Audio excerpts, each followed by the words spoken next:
Well, hello. Welcome to Orchid Bloom's podcast.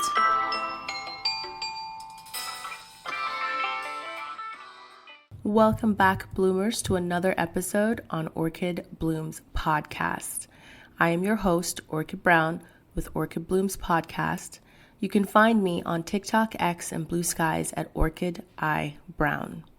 For our March episode, we will begin by talking about management. But specifically, I wanted to focus on management not being leadership, because a lot of people confuse the two. At almost every workplace I've been in, I've noticed something interesting. People were always fighting for a management position. They compete for it. They campaign for it. They announce it everywhere once they get it. But, they like to play humble, of course. They were obsessed with being a manager.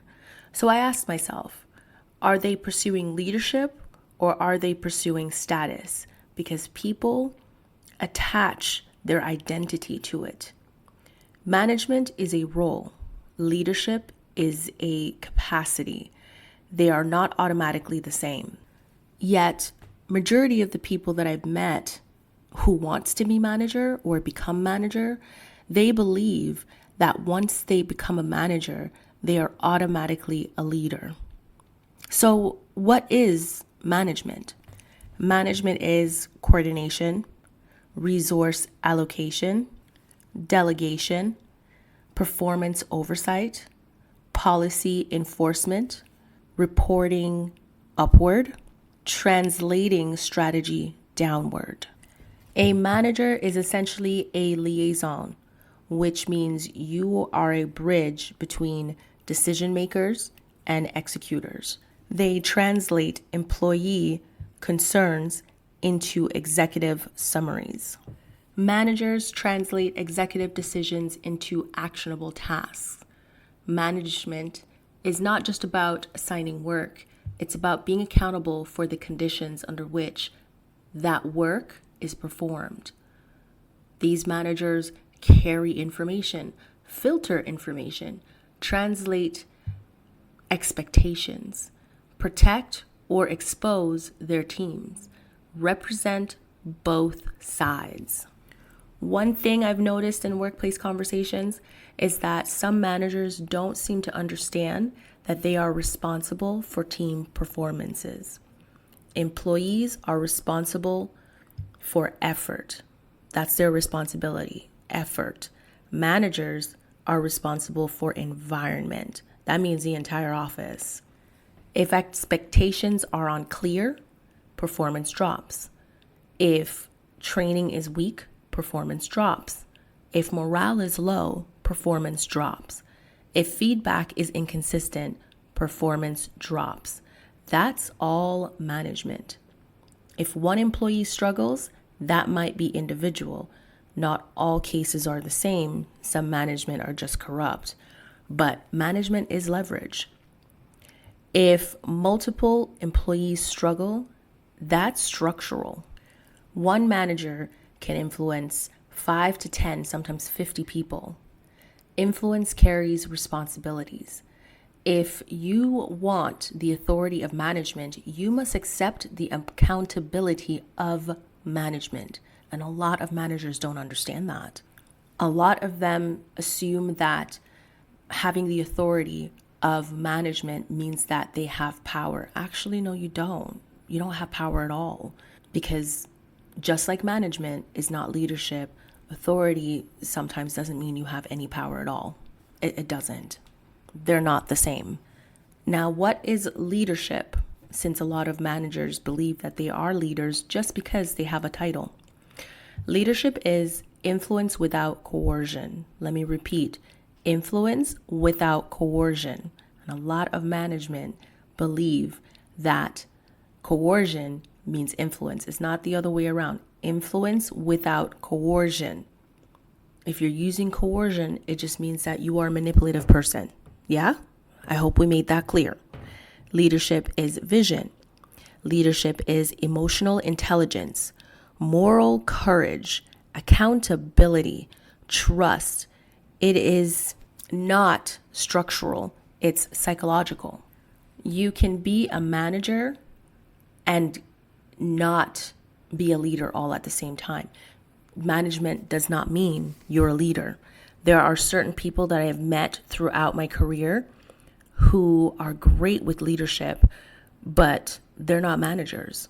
And then I've met managers who clearly don't have the skill set to be manager, become manager, and they have no leadership skills whatsoever. Influence without coercion means it's the ability to move people without threatening them, to inspire without manipulating, to correct without humiliating. That is leadership, influence without coercion. Leadership is not positional, it's relational. You can appoint a manager. You cannot appoint credibility. Leadership is earned through consistency. It is built when people trust that you will protect them when necessary, that you will take responsibility when things go wrong, that you will not sacrifice them to protect your image. And a lot of managers I've met these days don't do that because they only value their own image, their own status, and their own career. They miss the skill needed to be a proper leader. So at the end of the day, they're just management. They're just managers. That's it. There's no other talent. There's no other skill set. It's just a position. They just have a title. They unfortunately don't know how to lead. That's why someone can hold a management title and still not be a leader. Someone without a title can still lead. Another good breakdown is from the University of Niagara Falls, Canada. So if I'm not clear enough, maybe the University of Niagara Falls will be clearer. Leadership focuses on setting a long-term vision, driving innovation, and inspiring people, whereas management focuses on executing that vision, maintaining stability, and organizing resources that meet short-term goals. Leadership or leaders ask what and why, while managers focus on how and when. Both are essential for organizational success. Leadership is about creating change and innovation, while management is about managing tasks and processes. Leaders motivate and influence people, while managers supervise and coordinate team members. Leaders look to the future and long-term strategies. Managers concentrate on immediate daily operations. Leaders often challenge the status quo, while managers work within existing structures and systems. When I say that, the only thing that comes to mind with the existing within structures and systems is that you're kind of stuck. That's how I look at it. There's no room for growth when it comes to being a manager. Once you become a manager, you realize that you're kind of stuck. There's no room around you. You're in a box. You can only follow what was laid out for you. Everything has been done before. You need to follow the system. You need to follow the progress, the process. You have to just follow. You're not actually leading. And that's how I feel about the management position, which is why I never chased it. I don't want to be in a box. I don't want to sit there waiting for someone to see me. That's ridiculous. I'm a person that does not like to be limited. I like to be limitless. And if I'm placed in a box, that's suffocating me. That's killing my creativity.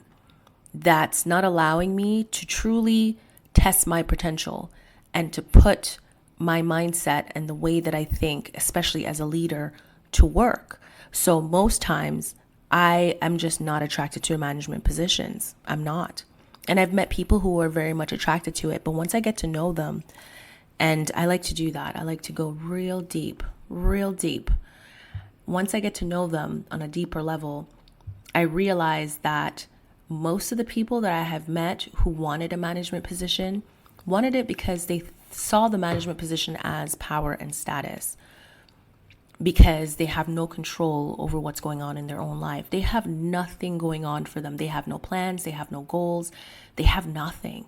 And I kept thinking to myself, these are small-minded people who are chasing a box so they can put themselves in that box and just follow whatever was laid out for them procedural wise.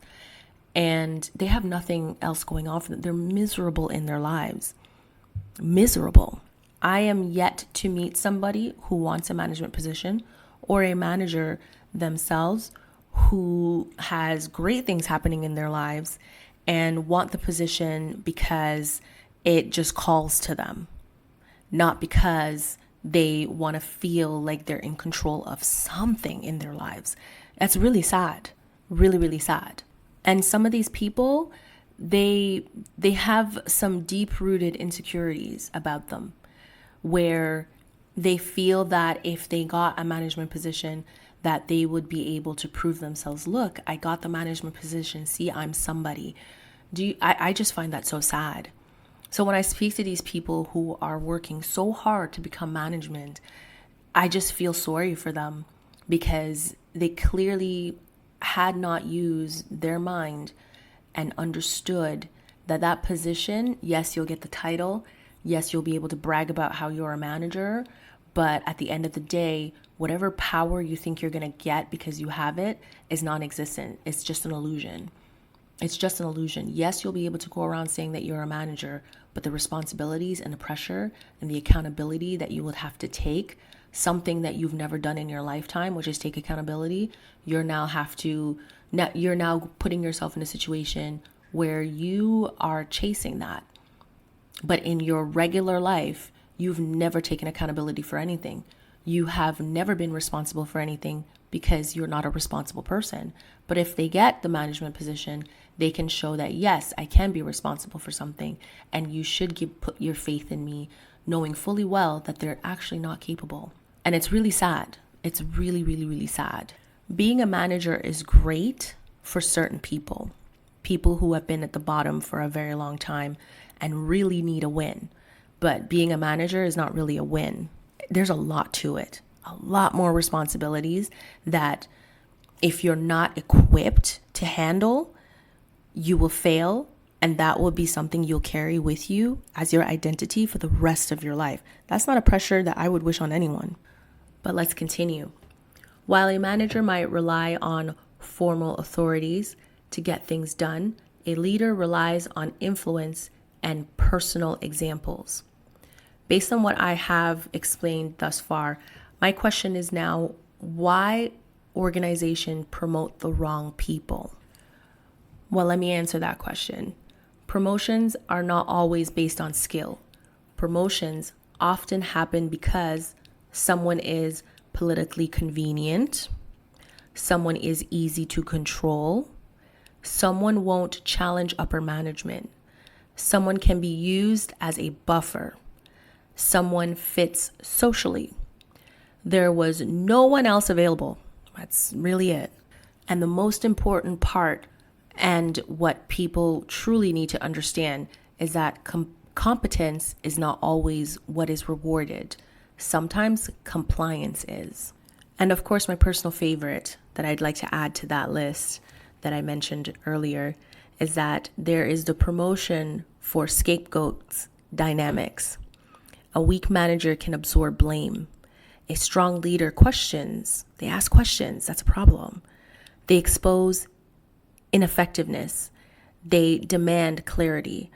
Not every organization wants transformation. As I said in previous podcast episodes in January, a lot of these organizations are not looking to change the toxic work environment that they have.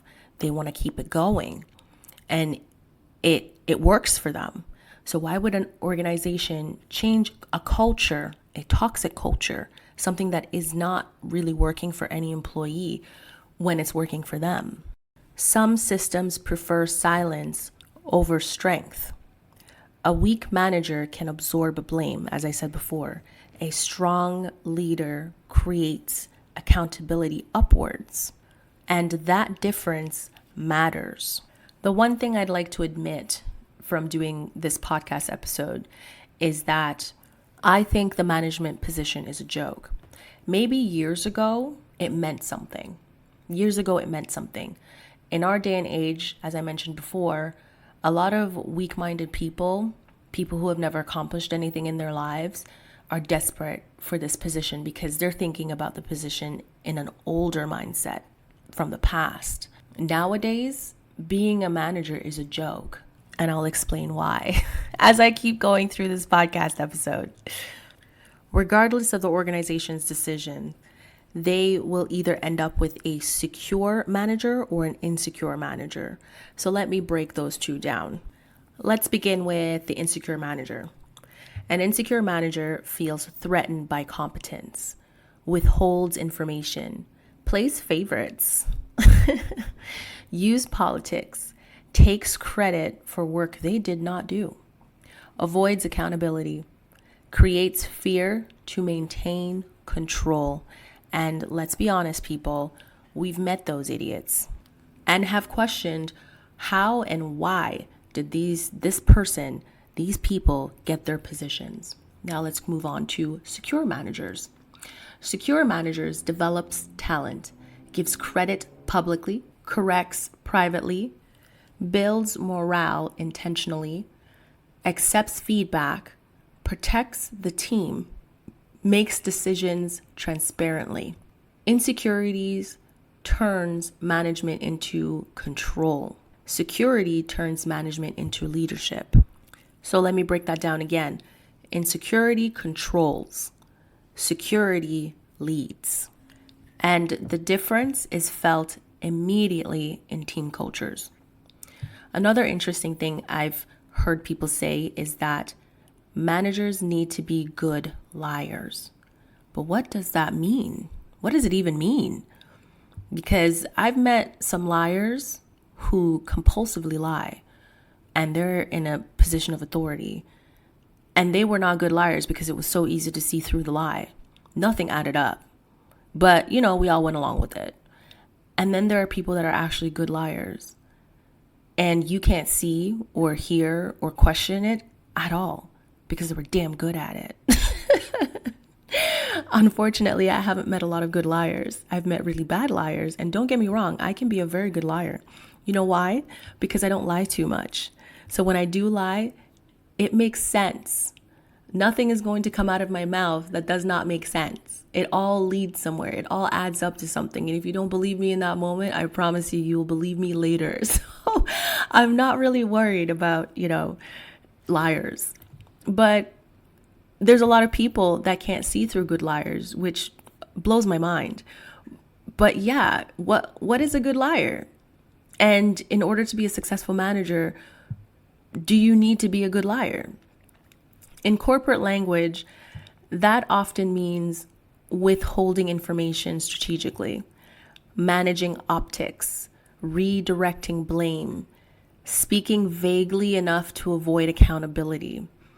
And I get it. A lot of managers would think that each and every one of these 4 points that I've just mentioned means that they're good managers, they're good liars. But that just sounds like a strategy that will come and bite you in the ass later. But that's just my opinion. I have never in my career ever seen decisions made thinking that this is strategic, such as managing ops and withholding information. I've never seen it not come back and bite that same person in the ass later. Never. Never, never, never. Redirecting blame, oh, that's my personal favorite because it always comes back to them. They're always going to have to, set up proof. And of course, if you don't have any proof, you have to fabricate it. And that's illegal. So either way, they always get caught. So that is something I would never participate in. But that's just me. There are people that would sacrifice their souls for it. And I wish them the best of luck. I do. So to be clear, based on what I just mentioned about good liars, deception is not leadership. And that's exactly what is being done. They're being deceptive. If your primary skill is to spin, you are not leading. You're surviving politically. And most of the time, insecure managers aren't even good at deception. Their insecurity leaks through every single time. Leadership isn't about manipulation, it's about credibility. And if you keep lying, guess what? You have just shredded any credibility you've ever had, because eventually the truth comes out. And don't get me wrong, I've met a manager just like that. And I was always confused on, how he got his position. And there's, like I said, plenty of managers in the past where I looked at and I'm confused. But this one was smart. This one, got fired from a previous management position, and he used his connections to get into an older company that he used to work for, get back into a management position there. Again, he has family, he has kids that he needs to take care of, food to put on the table. Completely understandable. Everyone has to do what everyone has to do. No judgment there. But again, I am judging him for the fact that he got fired as a manager from the dollar store. For real? The dollar store? How do you get fired as a manager from a dollar store? Dollar store. Anywho, he got back into a previous company that he worked for prior to the dollar store, and he used his connections at the head office to secure him a management position that he can never get fired for. Like, it's in the contract that whatever he does, he can never be fired. So he secured himself. Now, in this management position that he fought so hard for, and he made sure to have the contract state that he can never be fired, he's now in the role for a few years now, and all he gets is abuse. Like, he gets treated by the owner of this company, because again, it's a franchise, and this franchise is purchased by people who have the money to purchase these franchise. Anyways, this franchise owner just comes in and abuses him every damn week. I mean, you can hear him yelling, ripping him out, and he just kind of sits there and he takes it. But keep in mind, he can never be fired. So if he doesn't do his job properly, no big deal. He'll never be fired. If he just does the bare minimum, never be fired. He doesn't have to do anything. He is secure in his position. Literally the location would have to close down. And even then, because he has a contract with the head office of this franchise, they can move him to somewhere else where he can bring that same basic ass effort and work that he puts in to another place, and it'd be no big deal. He can never be fired. So he was smart in the fact that he secured a contract that made it so that he can never be fired. But that also meant that the constant abuse and bullying that he has to go through on a daily basis, he just has to take it, and he doesn't mind. He secured his life. To him, he's going to keep doing this till he retires, and he's just going to be fine. And I mean, he made sure to lock down a good amount of money. I think he's even being paid a little bit more than regular managers are being paid, because the location itself is a shit location. So they had to pay him more to get him, but nobody else would survive the position. So they gave him an incentive. We can never fire you, and we'll give you a bit more money. So this manager's job is cush. It is cush. It is like, anyone would have wanted this. Not me, but there are a lot of people in certain situations that wish they had this. And hey, if you know how to negotiate properly, you'll be able to do it too. You just have to buckle up and have no fear. Just understand that you have nothing to lose and negotiate that kind of contract, and you should be safe. But at what cost? His reputation is that he's known as a bad manager. His reputation is that nobody really wants to help him. They have to force or blackmail another manager to come in to do his work for him, and he just sits there in the office doing nothing at all. Like I said, it's cush, but at what cost? And this is why I think that a management position is a joke. It is a joke. Now, I have been an assistant manager before, and management never appealed to me. To this day, managing in someone else's business has never appealed to me. I tried it, and I still don't see the big deal. I still don't. I still think it's a joke. I just feel if I was to take a management position, I needed to lead somewhere. preferably out of that position and into another one with higher pay and less responsibility or need to take accountability. If that's the last level, no thank you. Watch me say nope, no thank you. There will be a timeline and a trajectory for me already mapped out. And if those aren't met, I'm out. I was having a conversation with a friend of mine at work, and she works for this new company. And, I was talking to her about it, and I asked, how is the job? How's everything going? And she's like, it's going great. Like, I made this amount of money in like the first 2 weeks, but now they're trying to move me out of that position to work in the office. And I said, oh, does the office pay more than what you're making right now? She's like, no, it pays less. So I was like, girl, you made your decision. And she's like, I have made my decision. And so when I turned that down, they ended up turning around, she says, and offering me the manager position. And I said, does a management position pay more than what you were making the past 2 weeks? Being on the road and connecting with businesses and selling these products and creating connections. She's like, no, it pays like $23 an hour. I'm like, $23 an hour? You make more than that just being on the road. And she's like, exactly. And I said, what are they trying to do? Just sell you a title? Because a title doesn't pay. She's like, exactly. So I said, what was your decision? Because I already know your decision, but I need to hear it from your mouth. And she says, oh, I said no. $23? Like, what do I look, cheap? Do I look desperate just to have a title? I'm not desperate. I'd rather the money. She's like, listen, I need to make enough money to save for a plane ticket to go visit family, which also means that if you go visit family, you're going to have to bring gifts. Now I'm going to have to buy up all of this stuff. $23 an hour isn't going to do any of that for me. She's like, I would never settle for it. And we were laughing about it. And I said, damn, they really thought you were going to be desperate just to have a management position on as a title. She's like, yeah, a title means nothing.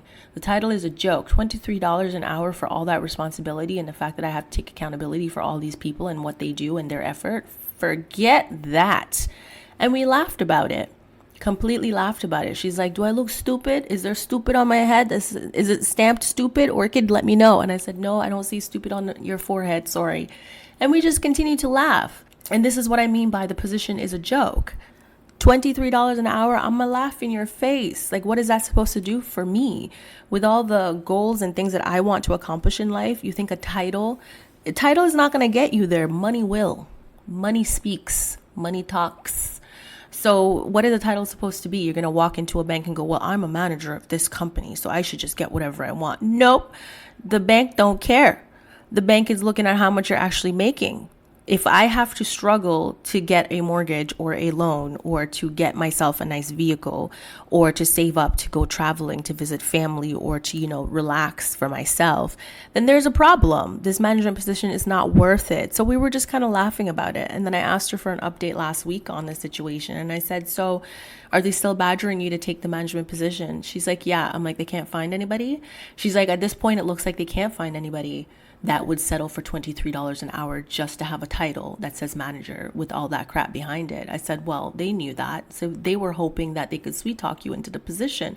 And it sounds like they were still trying to do so. And she's like, yeah, they're still trying to do so. But right now, the manager or the person that was trying to get her to be manager came up to her and says, hey, here's some paperwork. And she said, what's the paperwork for? And they're like, oh, we want you to find a manager for this position. And I said, oh, they're using a different tactic. She's like, tactic? I was like, you and I both know what they're trying to do. Basically, they want you to go out and go on the hunt for managers to take the role that they're trying to give you. And hopefully during that process of you trying to find someone to take that role, you'll realize that out there in the world, the qualifications, the people that are coming with their so-called qualifications, it's not even real qualifications, right? They can't actually meet the standards of a management role. So they're hoping to make you feel bad for them and say, okay, fine, I'll take the position since we can't, there's no way you can find anyone better for $23 an hour. She's like, you clock that too? I'm like, yeah. And I said, I love how they specifically said to you that they want you to find a copy of you in someone else. I said, please tell me you laughed in their face. She's like, I did. I laughed in his face and said, you'll never find anyone better than me. But sure, I'll find anybody who's willing to settle for $23 an hour for a management position. After that, just understand that's not my problem. I said, also, you need to watch out for is that this organization is trying to make you hire a manager. And if that manager fails, you're the one that's going to be blamed for it. She's like, oh, I noticed that too. But she's like, listen, I'm here to make my money and then I'm out. Like, I don't need to stay here.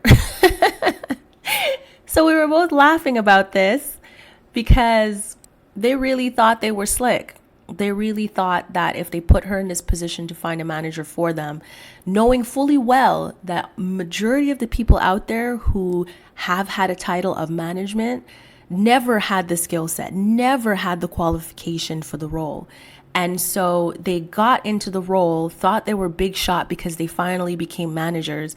And when that position, wasn't going the way that they wanted to go, which means there was no growth past management, they decided that they wanted to look for management positions out of the organization. And they're going to all these other companies with basically nothing. They didn't learn a new skill. They didn't have any talents prior to their position. And now they're trying to bring their lack into another company in hopes that the company will just give them a blueprint of what they need to follow. These are what you need to do. And that is it. And that's the parameters that they stay in. But not all companies are like that. Not all organizations are like that. You can't just not have any skills or problem solving skills, right? So she was laughing about this and she's like, this is just another attempt and this is her last attempt. She's like, hey, I'll help you find a manager, but understand they'll never be as good as me. So she's already putting out there. And again, if they really wanted to keep her, they could have offered her more money for the management position, but they actually can't afford it.